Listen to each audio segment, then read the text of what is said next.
Hello, welcome. This is just going to be a pretty simple and quick review of my trading week. Honestly, this is more for me than anyone else. Nothing's going to be very polished or professional. So it's just more of a way for me to, record myself and verbalize what it is that I'm seeing here in terms of things I did well and things that didn't go so well. So this week I ended nicely green, I think mainly from Friday, but I had good risk management in place. Um, I did have some small things with following my rules in terms of profit taking, but I'll get to that later on. So I'm not even going to go over anything all that much super in depth, but to start off, like this was a setup here, especially with the strong selling. My orange algo breaks. There's liquidity here to be grabbed. Head, left shoulder, right shoulder. Um, I look here. I was actually, I remember this, planning on shorting here, which now that I look back on this trade, you're not grabbing any liquidity when you enter here in this chop, right? You're trading in the liquidity, which in other words, what's likely going to happen is that you're becoming liquidity. Here, I'm trading into it, right? But here, I'm still a part of it. We really haven't broken out and formed a sufficient head for us to break back in and grab that liquidity. Here we do. And this also coincides with this red channel that I have here, right? That you can see from the top. Failed breakout, that forms the head. We have this controlled buying orange algo here, and we break out and I enter. And I managed to get my 2R target. I think I took some off here and here. But yeah, so that worked out well. That was a good trade. And that same red algo that we had earlier, just rejecting until we finally close above it. This is kind of a zombie trade if you want to take that. I'm not too comfortable with that, but as you can see, it would have worked out nicely. This trade shows me that I have to follow the algos. I was using this, which is a little more tapered version from this pivot and this pivot. But this ended up just giving me nothing but a later entry. In this case, I should have been using the tightest ones, the most recent ones, because we did break out, and I would have hit target, entering here. And there was on this breakout liquidity being grabbed, right? And this is still a lower high from even this level. We didn't break above. It's still a double bottom or a double top, and this broke to new lows from here. But eventually, this did lead to a higher low. Now we have to see if this can break to a high, which it eventually does, and it sweeps this level.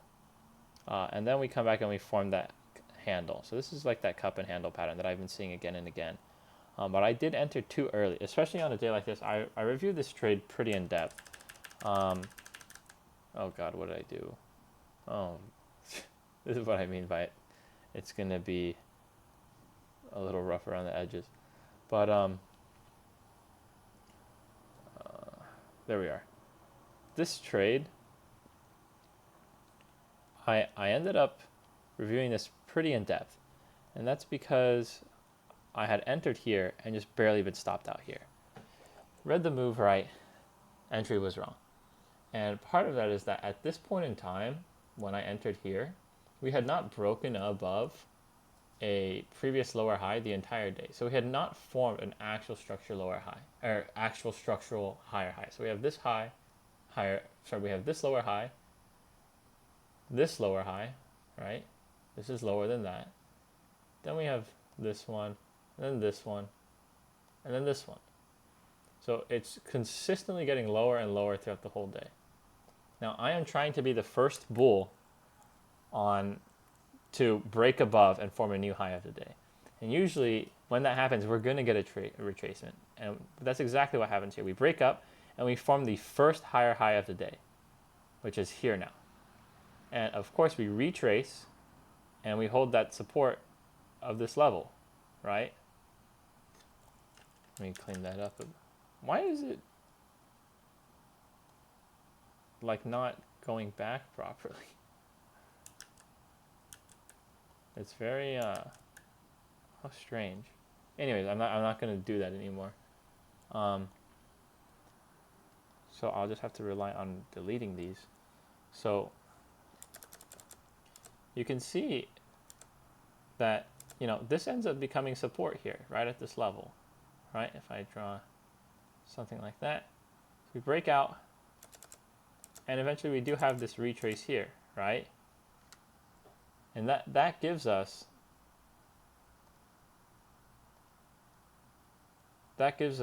the higher low after this higher high that we just formed, right? This higher low after this higher high that we just formed, which also holds the support of my yellow channel and also holds this support here of this previous resistance. Now it's turned support. So, yeah. This was a good lesson for me. I had drawn my orange, I had my orange here at the time, which was taken from like these pivots here and here. But I had also drawn like this yellow, which was taken from this pivot and this pivot. So it was just like a lot of noise. And I had taken the orange, put it here, so that we were holding, and this fails and loses. And I did some testing on this, and I realized, like, you know, I should just be sticking with the most tapered one. So at this point, it would be the yellow. That usually gives the best entries, and also just gets rid of the noise. You don't want to have like, because I had like lines like this and like this and like this. Like, that's just kind of annoying. If it's like this, and then you have one that's clearly a different structure, like that's a different story. But this is too much. So I had this, entered at support, worked out nice.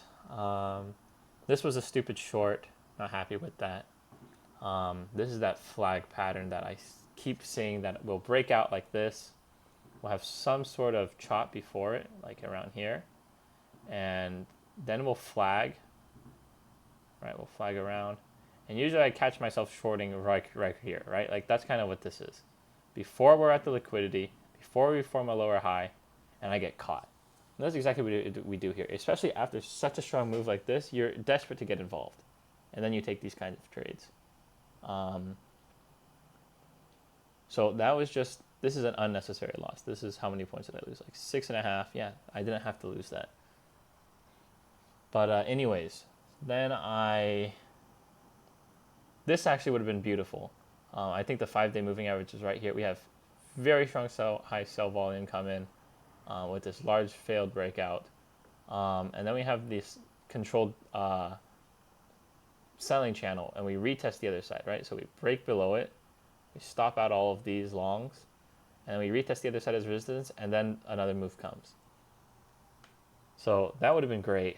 I'd taken this on paper, don't worry about it. I mean, I'm not going to spend too much time on that, but that was just this trade, the strong close above, and the continuation higher.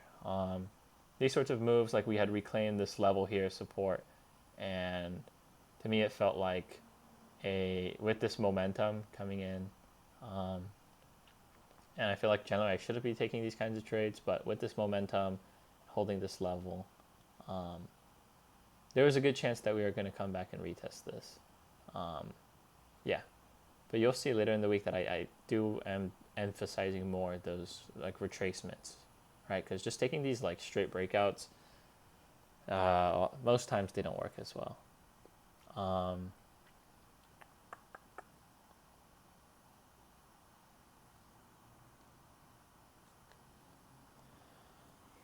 There were some great setups here that I do actually want to talk about. I had this red channel, this break, and then we do, this is the inverse cup, and then we form the handle here, and we do eventually break out of that, the red here, right? But also this yellow, just taken from here, break, and your stop still goes above here. I am actively managing my trades more with these when I see these green hammers showing that the breakout is failing, but your stop still should go above your entry bar. I messed this up. My stop needed to be above here. This was the anti-algo of this white channel. which is taken from here and here. Top holds its resistance. This would have been a good short when it rejects, right?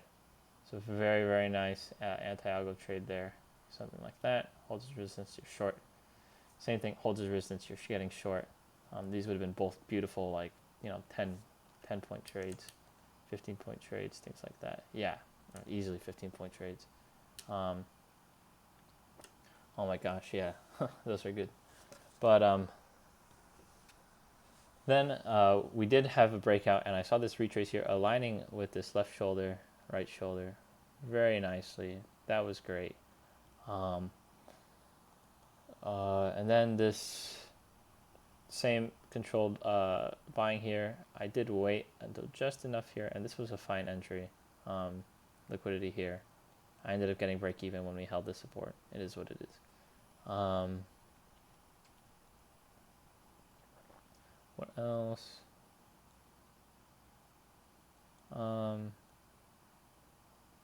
Yeah, and then this entry here, this long, was trying to break out and grab this liquidity.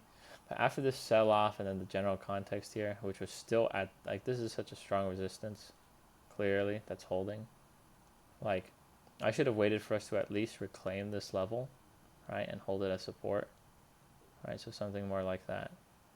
And this trade here, this was just a stupid trade short with this red channel. We just spiked and I jumped in it, which was just really impulsive. I took this on paper, this short here. We had support, and then I do also want to point out this constricting range, that we had like this. So it's getting tighter and tighter, right? It's wedging, and I'm trading right in the middle of that. That's obviously not what I want to be doing.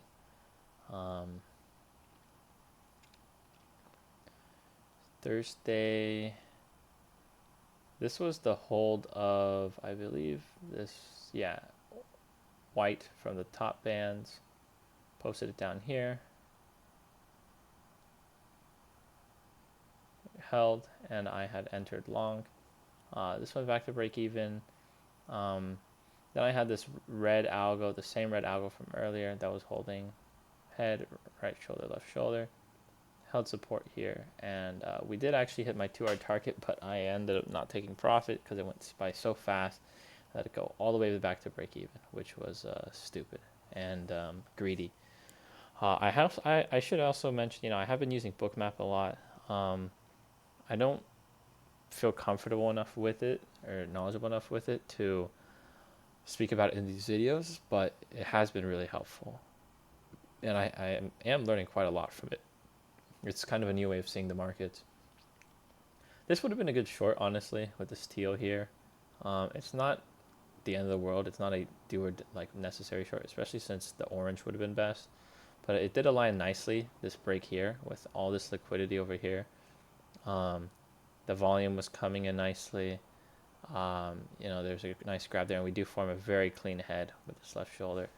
But, this is why Eric says, like, if you miss, so be it. There's another setup right around the corner. And there was, because we had this white. And this is also what I was talking about with that paper trade long that I mentioned, I think from Tuesday, that I'm trying not to take those kinds of trades. This one, you're entering, just a V reversal. Sorry, where is my marker? Why is it not working? No. What's going on? Oh, V reversal. Yeah, right, like this and like that. And there's no liquidity on this grab here. It's all the way over here. So either you need a more tapered algo, which means you need the price to go higher, or you need it to build its own structure. And you can't even see it because I've drawn so much. It's made such a huge mess. But at the very least, you can see that we ended up, hold on. You can see that we ended up building liquidity here, went down, formed a higher low right after this. So we broke out higher low. This is your retracement. This is your nested inverse head and shoulder, right? And then we eventually break out, and that would have been a gorgeous setup of waiting for those retracements. And this is the time when you wait for the retracement, especially when we have this, after we have the strong selling. you'll need to let the bulls form more structure and more liquidity so they can push higher. Yeah, and then this was just a very casual setup. I had the context on the higher time frame of the cup and handle. I had long tier with confidence. I am moving into next week, especially on my longs. The first poke, the first breakout, not worth taking on these. There's almost always either a better confirmation of it closing above, or sorry, or coming back and retracing. Just taking those first breakouts, what I'm seeing for the most part from the week, there's almost always a little something else extra that you can do. Like, this is an example of taking the first breakout that I did. You know, it's just not. It's not the cleanest way of doing things for longs, at least for longs, from what I see. Waiting for like a close and continuation or something like that, I think is better in a lot of cases. Yeah, even like this little back test where it wicks it and then continues higher, or here as well. With this algo, we kind of tread around here for a little bit and build liquidity, and then the move eventually comes on the breakout. Tuesday, Monday. I mean, this is such an obvious example, right? Some sort of retracement, because at least for the longs, that it always seems to do a little something after that initial breakout, unless the trend is very strong and there's a very clear liquidity grab, but that's not most cases.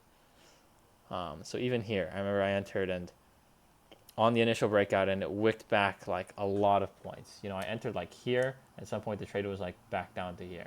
It had lost like half of its structure of the candle within like just a few seconds. But then we eventually close above. We get this little back test here, and then we move higher.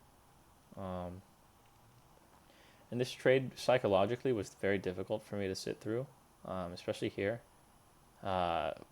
Because I still had the baggage from these two break evens, which was not fun. But I ended up taking this. This worked out nicely. This was more with the short trade here on Thursday in mind. We had strong velocity, strong volume coming in, and a clear grab of this liquidity on this side for move lower. And beautifully so, we ended up holding this teal algorithm as support. And just like how we had this flush on Thursday and then the strong spike to break high of day in the final hour of the trading session, or in the later half, back into the day, same thing here. It had this flush soaking off sellers, trapping sellers, for us to then trade back to the highs of the day and close pretty much at the high of the day. So bulls clearly in control here. This was a nice setup if you're aggressive enough right here. And this is one of those examples where I feel like it's more reasonable to enter right on the break, because you have this structure form right before it. I feel like on a lot of these trades, when you have the structure form before the break of the candle, then usually you can take the break of the candle. I mean, there's just so much to assess here, to have discretion over. My trading is too discretionary, to a fault a lot of the time. But I'm still testing things. I have a pretty good idea of certain things that work versus don't, and I do implement them. But I have noticed things like this that warrant further research. But anyway, so that's that. Just a very quick review of today. Going into this next week, it's going to be about the